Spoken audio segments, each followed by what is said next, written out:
നമസ്കാരം. മിനിയാസ് വീട്ടിലേക്ക് എല്ലാവർക്കും സ്വാഗതം. എന്നത്തെയും പോലെ ഇന്നും എല്ലാവർക്കും വളരെയധികം ഉപകാരപ്പെടുന്ന ഒരു വീഡിയോയുമായിട്ടാണ് എത്തിയിരിക്കുന്നത്.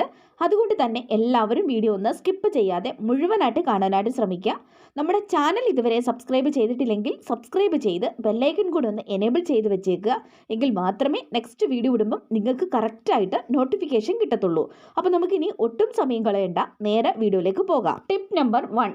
ഇന്നത്തെ ആദ്യത്തെ ടിപ്പിന് വേണ്ടിയിട്ട് ഞാനിവിടെ കുറച്ച് പേരയുടെ ഇലയാണ് കേട്ടോ എടുത്തേക്കുന്നത്. അപ്പോൾ കുറച്ച് തളിർത്ത ഇല വേണം എടുക്കാൻ വേണ്ടിയിട്ട്, ഒത്തിരി മൂത്ത ഇല ആവശ്യമില്ല നമുക്ക്. അപ്പോൾ പേരയുടെ ഇല ഇതുപോലെ എടുത്തിട്ട് നമുക്ക് ആദ്യമേ ഇതൊന്ന് നോക്കണം കേട്ടോ, ഇതിൽ എന്തെങ്കിലുമൊക്കെ പ്രാണികളോ അല്ലെങ്കിൽ എന്തെങ്കിലും ഉണ്ടോ എന്നൊക്കെ ചെക്ക് ചെയ്തതിന് ശേഷം, അതായത് നന്നായിട്ടൊന്ന് വൃത്തിയാക്കിയതിന് ശേഷം നമുക്കിതൊരു ഇടികല്ലിലോട്ടൊന്ന് പിച്ച് കീറി ഇട്ട് കൊടുക്കാം കേട്ടോ. അപ്പം ഇതുപോലൊന്ന് പിച്ച് കീറി എല്ലാ ഇലയും ഇട്ട് കൊടുക്കുക. അതിന് ശേഷം നമുക്ക് ഇതിലോട്ട് കുറച്ച് ഉപ്പും കൂടെ ഇട്ട് കൊടുക്കാം. അപ്പം നിങ്ങൾ വിചാരിക്കുന്നുണ്ടാകും ഇതെന്താണ് ഈ പേരയില വെച്ചിട്ട് ചെയ്യാൻ പോകുന്നതെന്ന് അല്ലേ? പറയാവേ. അപ്പോൾ ഈ ഉപ്പും കൂടി ഇട്ട് കൊടുത്തിട്ട് നമ്മൾ ഇടികല്ല് വെച്ചിട്ട് നന്നായിട്ട് ഇതൊന്ന് ചതച്ചിട്ട് എടുക്കാൻ പോവുകയാണേ. അപ്പോൾ ഉപ്പ് ഞാൻ ഇപ്പോഴേ ഇട്ട് കൊടുത്തത് എന്തിനാണെന്ന് വെച്ച് കഴിഞ്ഞാൽ ഈ ഇലയൊന്ന് നന്നായിട്ടൊന്ന് ചതഞ്ഞ് കിട്ടാൻ വേണ്ടിയിട്ടും കൂടിയാണ്. നിങ്ങൾക്ക് കല്ലുപ്പോ പൊടിയുപ്പോ എടുക്കാം. കല്ലുപ്പാണെങ്കിൽ ഏറ്റവും നല്ലതാണേ. നന്നായിട്ട് തന്നെ പെട്ടെന്ന് തന്നെ ഈ ഇല നമുക്ക് നമ്മൾ ആവശ്യത്തിനനുസരിച്ച് ഇതുപോലൊന്ന് ചതച്ചെടുക്കാൻ വേണ്ടിയിട്ട് പറ്റും കേട്ടോ. അപ്പോൾ ഇത് കണ്ടോ, ഈ രീതിക്ക് ഞാൻ ഇത് രണ്ടും കൂടെ ഒന്ന് ചതച്ച് എടുത്തിട്ടുണ്ട്. ഇനി ഞാൻ ഇതിലോട്ട് ഒരു ഇൻഗ്രീഡിയൻ്റ് കൂടെ ചേർത്ത് കൊടുക്കുകയാണ്.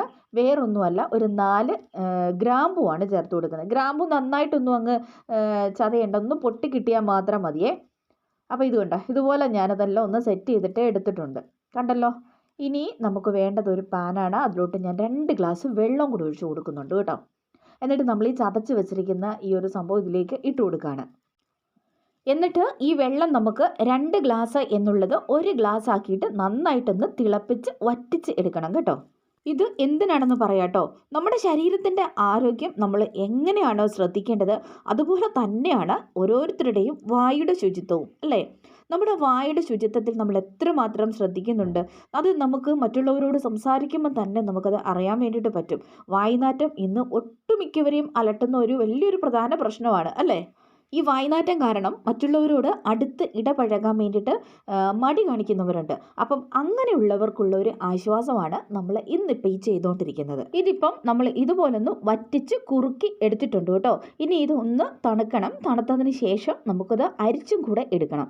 അരിച്ചെടുക്കുമ്പം നിങ്ങൾ ഇതുപോലെ ഒരു ഗ്ലാസ്സിലേക്ക് വേണം ഇതൊന്ന് അരിച്ചെടുക്കാൻ വേണ്ടിയിട്ട്. ഏകദേശം ഇത് 1 ഗ്ലാസ്സേ ഉണ്ടാവത്തുള്ളൂ നമ്മൾ അരിച്ചു വരുമ്പോൾ. ഇത് നമ്മൾ മൗത്ത് വാഷാണ് ഈ ഉണ്ടാക്കിയിരിക്കുന്നത് കേട്ടോ. നമ്മുടെ വീട്ടിൽ തന്നെ ഈസി ആയിട്ട് ചെയ്യാവുന്ന മൗത്ത് വാഷ്. നമ്മളെല്ലാവരും മൗത്ത് വാഷ് ഉപയോഗിക്കാറുണ്ട്, കടകളിൽ നിന്നൊക്കെ വാങ്ങിക്കുന്നത് അല്ലേ? അപ്പം വായിൽ നിന്നും ബാക്ടീരിയകളെയും രോഗാണുക്കളെയൊക്കെ അകറ്റാൻ വേണ്ടിയിട്ടാണല്ലോ നമ്മൾ മൗത്ത് വാഷ് ഉപയോഗിക്കുന്നത്.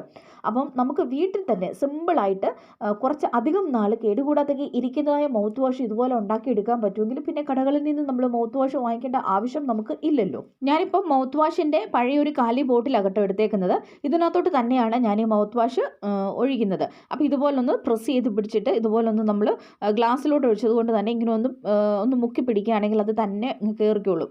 ഇതിനകം നമുക്കിന്ന് നിറയ്ക്കാൻ വേണ്ടിയിട്ട് വളരെ ഈസി ആകട്ടോ. ഇങ്ങനത്തെ ബോട്ടിലുണ്ടെങ്കിൽ നിങ്ങൾ ഇങ്ങനത്തെ ബോട്ടിൽ എടുക്കുക. ഇല്ലെങ്കിൽ നമ്മൾ ഏതെങ്കിലും ഒരു സാധാരണ ഒരു പ്ലാസ്റ്റിക് ബോട്ടിലോ എന്തെങ്കിലും നമ്മളൊന്ന് സ്റ്റോർ ചെയ്ത് വെച്ചാൽ മതി. എന്നിട്ട് ഫ്രിഡ്ജിൽ പോലും വെക്കേണ്ട ആവശ്യമില്ല നമ്മൾ, കാരണം ഇത് ഉപ്പൊക്കെ ഇട്ടിട്ടാണ് നമ്മൾ റെഡിയാക്കിയിരിക്കുന്നത്. അതുകൊണ്ട് തന്നെ ഇത് പെട്ടെന്നൊന്നും കേടായി പോകത്തില്ല. നമുക്ക് വേണമെങ്കിൽ 1 മാസം വരെ നിങ്ങൾക്ക് ഇത് ഉപയോഗിക്കാം, പുറത്ത് വെച്ചിട്ട് തന്നെ കേട്ടോ. അപ്പോൾ ഇങ്ങനെ നിങ്ങളൊന്ന് ഉണ്ടാക്കിയിട്ട് നിങ്ങളൊന്ന് ഉപയോഗിച്ച് നോക്കണം. പ്രത്യേകിച്ച് വായ്നാറ്റം ഉള്ളവർ, പല്ല് വേദന പോലുള്ള അസ്വസ്ഥതകളൊക്കെ ഉള്ളവർ, അതുപോലെ മഞ്ഞപ്പല്ല്, എല്ലാത്തിനുമുള്ള ഒരു പരിഹാരമാണ് നമ്മുടെ ഈ ഒരു മൗത്ത് വാഷ് എന്ന് പറയുന്നത് കേട്ടോ. അപ്പം നിങ്ങളെല്ലാവരും ഇതുപോലെ ഒന്ന് ഉണ്ടാക്കി നോക്കണം, എന്നിട്ട് ഉപയോഗിച്ച് നോക്കണം. ഇത് ഉപയോഗിക്കുന്നത് എങ്ങനെയാണെന്ന് വെച്ച് കഴിഞ്ഞാൽ ഇങ്ങനെ ഒന്ന് പ്രസ് ചെയ്ത് പിടിക്കും. നമ്മൾ സാധാരണ മൗത്ത് വാഷൊക്കെ ഈ ഒരു ബോട്ടിൽ എടുക്കുമ്പോൾ ഇതുപോലെ പ്രസ് ചെയ്ത് നമുക്ക് ആവശ്യമുള്ളത് എടുക്കുകയല്ലേ ചെയ്യുന്നത്. അതേപോലെ തന്നെ നമുക്ക് ഇങ്ങനെ എടുക്കാം. എന്നിട്ട് ഒരു 10 മില്ലിയോ അങ്ങനെ വല്ലതും എടുത്തതിന് ശേഷം ഇതുപോലെ ഒരു ഗ്ലാസ്സിലേക്ക് ഒഴിച്ചിട്ട് നമ്മളിത് ഡയലൂട്ട് ചെയ്തിട്ട് അകട്ടോ എടുക്കുന്നത്. നല്ല സ്ട്രോങ് ആയിട്ടുള്ള ഒരു മൗത്ത് വാഷാണിത്. എന്നിട്ട് നമ്മൾ ചെറു ചൂടുവെള്ളം ഒഴിച്ചു കൊടുക്കുക കേട്ടോ. എന്നിട്ട് നമ്മളിത് വായിൽ രാവിലെയും വൈകിട്ടും കവിൾക്കൊള്ളുക കേട്ടോ. അപ്പോൾ നമ്മൾ എങ്ങനെയാണോ മൗത്ത് വാഷ് ഉപയോഗിക്കുന്നത് അതേപോലെ തന്നെ നിങ്ങൾ ചെയ്യുക. അപ്പോൾ എന്തായാലും ഒരാഴ്ച കൊണ്ട് നിങ്ങൾക്ക് പൂർണ്ണമായിട്ടും വായ്നാറ്റം മാറുന്നതായിരിക്കും. അപ്പോൾ നിങ്ങൾ ട്രൈ ചെയ്ത് നോക്കുക. എന്നിട്ട് നിങ്ങളുടെ അഭിപ്രായങ്ങളും നിർദ്ദേശങ്ങളും ഒക്കെ അറിയിക്കാനായിട്ട് മറക്കല്ലോ കേട്ടോ. അപ്പോൾ ഇനി രണ്ടാമത്തെ ടിപ്പിലോട്ട് പോകാം. Tip number 2. ഇന്നത്തെ രണ്ടാമത്തെ ടിപ്പ് എന്ന് പറയുന്നത് ഒട്ടുമിക്ക വീട്ടമ്മമാരും അഭിമുഖീകരിക്കുന്ന ഒരു പ്രശ്നത്തിനുള്ളൊരു സിമ്പിളായിട്ടുള്ളൊരു പരിഹാരമാണ് കേട്ടോ. എല്ലാവരും ചോറ് വയ്ക്കുന്ന സമയത്ത് ശ്രദ്ധ ഒന്ന് പാളിപ്പോയാൽ സംഭവിക്കുന്ന ഒരു കാര്യമാണ് അത് തിളച്ച് ചാടുക എന്നുള്ളത്. അങ്ങനെ തിളച്ച് ചാടിക്കഴിഞ്ഞാൽ ആ കാലത്തിൻ്റെ പുറം ഭാഗം മുഴുവനും വൃത്തികേടാകുകയും ചെയ്യും. ഒപ്പം തന്നെ ഗ്യാസ് സ്റ്റോപ്പും വൃത്തികേടായിത്തീരും അല്ലേ. അത് പല അപകടങ്ങളിലേക്കും നയിക്കും. അപ്പോൾ അങ്ങനെ വരാതിരിക്കാനുള്ള ഒരു ടിപ്പ് എന്താണെന്ന് വെച്ച് കഴിഞ്ഞാൽ, നമ്മളിതുപോലെ ചോറ് വയ്ക്കുന്ന സമയത്ത് കുറച്ച് 2 തുള്ളി വെളിച്ചെണ്ണ മതി. 2 തുള്ളി വെളിച്ചെണ്ണ ഇതുപോലെ ഒരു ബ്രഷിലെടുത്തിട്ട് നമ്മൾ ആ കഞ്ഞി വെക്കുന്ന കലത്തിൻ്റെ ചുറ്റും ഇതുപോലൊന്ന് അപ്ലൈ ചെയ്ത് കൊടുക്കുക.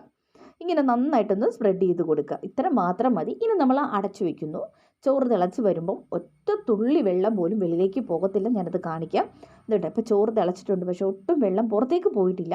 ഇനി നമ്മൾ അതിൻ്റെ ആ ഒരു അടപ്പ് മാറ്റി വെച്ച് കഴിഞ്ഞാലും ഇത്ര ഫുൾ ഫ്ലെയിം ഇട്ട് കൊടുത്തു എന്ന് പറഞ്ഞാലും ശരി, അതിൻ്റെ ഉള്ളിൽ തന്നെ നിന്ന് തിളയ്ക്കത്തേ ഉള്ളൂ. ഒറ്റ തുള്ളി പോലും തിളച്ചെന്താ പൊങ്ങി പോകത്തില്ല, വെളിയിലേക്ക് പോകത്തില്ല. അപ്പോൾ നിങ്ങൾ എപ്പോൾ ചെയ്താലും ഇനി ഇങ്ങനെ ഒന്ന് ചെയ്തിട്ട് നോക്കുക കേട്ടോ. അതല്ലെങ്കിൽ ഒരു തടിയുടെ ഒരു തവി എടുത്തിട്ട് ക്രോസ് ചെയ്തിട്ടൊന്ന് വെച്ചാലും മതി. അപ്പോൾ ഈ 2 ടിപ്പിൽ എനിക്ക് ഏറ്റവും കൂടുതൽ യൂസ്ഫുൾ ആയിട്ട് തോന്നിയിട്ടുള്ള ഒരു കാര്യമാണ് ഈ വെളിച്ചെണ്ണ ഇങ്ങനെ ചുറ്റും ഒന്ന് അപ്ലൈ ചെയ്ത് വെക്കുന്നത്. അപ്പോൾ ട്രൈ ചെയ്ത് നോക്കുക, എന്നിട്ട് അഭിപ്രായം പറയാം. ഓക്കെ. Tip number 3. ഇന്നത്തെ 3ാമത്തെ ടിപ്പിന് വേണ്ടിയിട്ട് ഞാനിവിടെ കുറച്ച് ദോശമാവാണ് എടുത്തേക്കുന്നത് കേട്ടോ.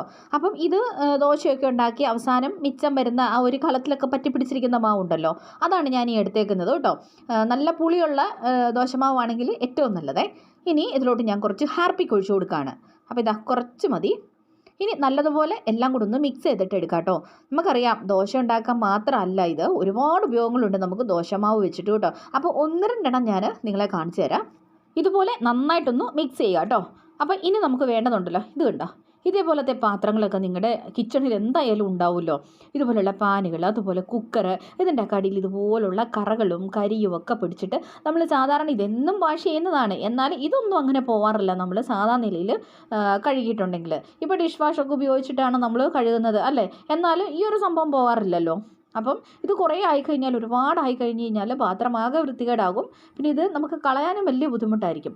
അപ്പം ഞാൻ ഇതിൻ്റെ മുകളിലോട്ട് നമ്മൾ റെഡിയാക്കി വെച്ചിരിക്കുന്ന ആ ഒരു എന്താ പറയുക, ദോശമാവും ഹാർപ്പിക്കും കൂടി ഇതൊന്ന് ആഡ് ചെയ്ത് കൊടുക്കുന്നുണ്ട് കേട്ടോ. എല്ലായിടത്തും ഒന്ന് നല്ലപോലെ ഒന്ന് സ്പ്രെഡ് ചെയ്തിട്ട് കൊടുക്കുന്നുണ്ട്.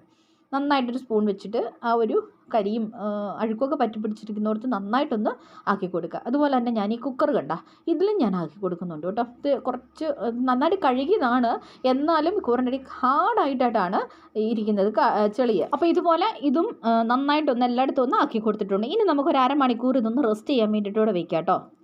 അത് അവിടെ ഇരുന്നൊന്ന് സെറ്റായിട്ട് വരട്ടെ. അപ്പോൾ ഞാനത് വേറൊരു ബൗളിലേക്ക് കുറച്ച് ദോശമാവ് എടുത്തിട്ടുണ്ട് കേട്ടോ. എന്നിട്ട് ഇതിലോട്ട് 1 സ്പൂൺ പഞ്ചസാര ചേർത്ത് കൊടുക്കുന്നുണ്ട്.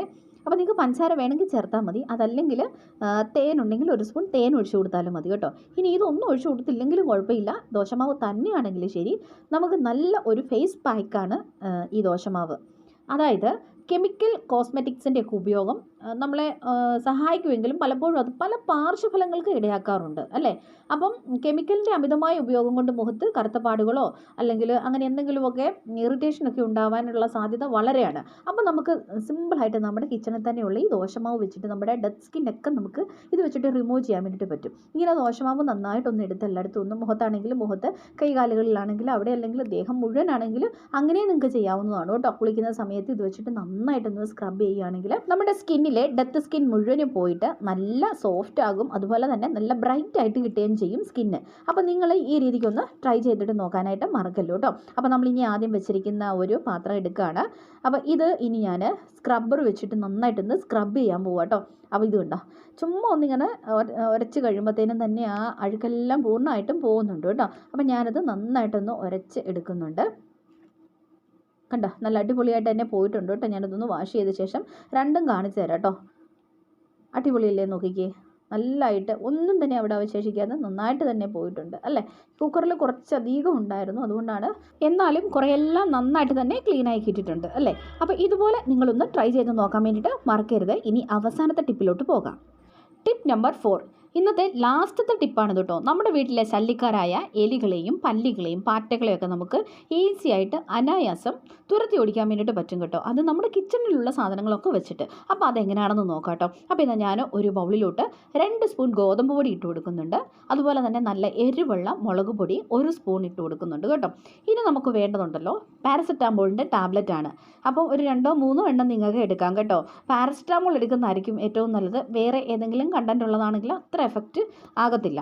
അപ്പം ഇതിങ്ങനെ പൊടിച്ചിട്ടാണ് ഞാൻ ഇതിലേക്ക് ഇട്ട് കൊടുക്കുന്നത് കേട്ടോ. ഇനി ഇതിലോട്ട് നിങ്ങൾ ഉപയോഗിക്കുന്ന ഏതെങ്കിലും ഒരു ഷാമ്പും കൂടെ കുറച്ചൊന്ന് ഇട്ട് കൊടുക്കാം. ഞാൻ ക്ലിനിക് പ്ലസ് ആണ് എടുക്കുന്നത്. എന്നിട്ട് നമുക്കിത് നന്നായിട്ടൊന്ന് മിക്സ് ചെയ്തിട്ട് കൊടുക്കണം. അല്പം വെള്ളം കൂടി ഒഴിച്ചിട്ട് നന്നായിട്ട് ഇത് മിക്സ് ചെയ്തിട്ട് എടുക്കാം. അപ്പോൾ വെള്ളം ഒഴിക്കുമ്പോൾ കൂടി പോവല്ലേ. ഈ ഒരു പരുവത്തിൽ വേണം നമുക്ക് കിട്ടാൻ വേണ്ടിയിട്ട് കേട്ടോ. ഇനി അടുത്തതായിട്ട് നമുക്ക് ഒരു പഴയ തുണി എടുക്കാം. അപ്പം ഞാനിതുപോലെ ഒരു തുണി ഒന്ന് കീറി എടുത്തിട്ടുണ്ട്. എന്നിട്ട് നമ്മൾ റെഡിയാക്കി വെച്ചിരിക്കുന്ന ഈ ഒരു മിക്സ് ഈ തുണിയിലേക്ക് ഇതുപോലെ ഒന്ന് സ്പ്രെഡ് ആക്കി കൊടുക്കുന്നുണ്ട് കേട്ടോ. എല്ലായിടത്തും ആക്കി കൊടുക്കണം. നന്നായിട്ട് ഇതുപോലെ സ്പ്രെഡ് ചെയ്തിട്ട് കൊടുക്കുക. ഇനി നമ്മൾ ചെയ്യേണ്ടതുണ്ടല്ലോ, ഇത് വെയിലത്ത് വെച്ചിട്ട് നല്ലതുപോലെ ഒന്ന് ഉണക്കിയെടുക്കാം കേട്ടോ. നല്ല വെയിലുള്ളപ്പോൾ ഒന്ന് വെച്ചാൽ മതി. ഉണങ്ങി കഴിയുമ്പം ഇതുപോലാണ് നമുക്ക് കിട്ടുന്നത്.